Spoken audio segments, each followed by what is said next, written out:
पुल की आधारशिला के दौरान लाल फीता न मिलने से बौखलाकर कर्मचारी की पिटाई करने वाले एआईडीएफ विधायक शमसुल हुड्डा के खिलाफ गौरीपुर थाने में मामला दर्ज हुआ है। आज शाहिदुर रहमान ने गौरीपुर थाने में विधायक के खिलाफ मामला दर्ज किया।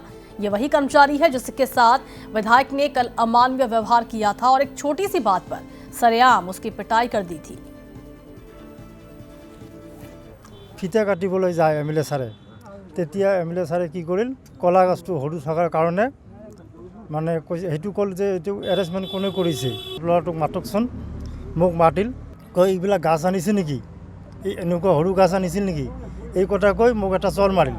চৰ মাৰাৰ পিছত কি কলা গাছ, হয়তো এমএলএ ছাৰ শামসুল হুদা, চৰ মাৰাৰ পিছত কলা গাছ তুলি দাঙি মোৰ মূৰত মাৰিছে। এটা অলপ চোট পাইছে, ফুলি আছে।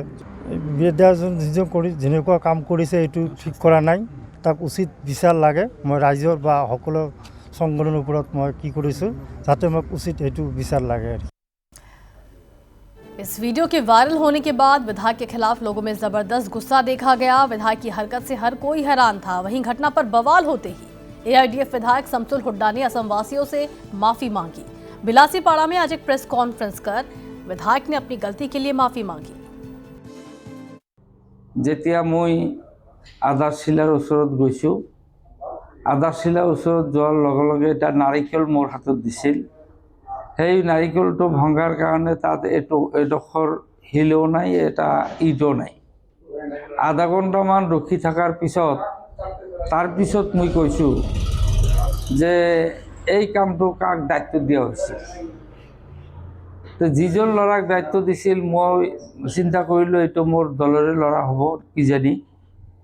তো সেইকাৰণে তাক মই অবাঞ্ছিতভাৱে তাক মই এটা থাপ্পড় দিছোঁ আৰু এটা পৰিৱেশটো আপোনালোকে দেখিবলৈ পাইছে। তেনেকুৱা এটা ঘটনা ঘটিছে। একচুৱেলি ৰাজহুৱা ঠাইত তেনেকুৱা ঘটনা কৰাটো ঠিক নাছিল, কিন্তু পৰিৱেশে মোক বাধ্য কৰাইছিল।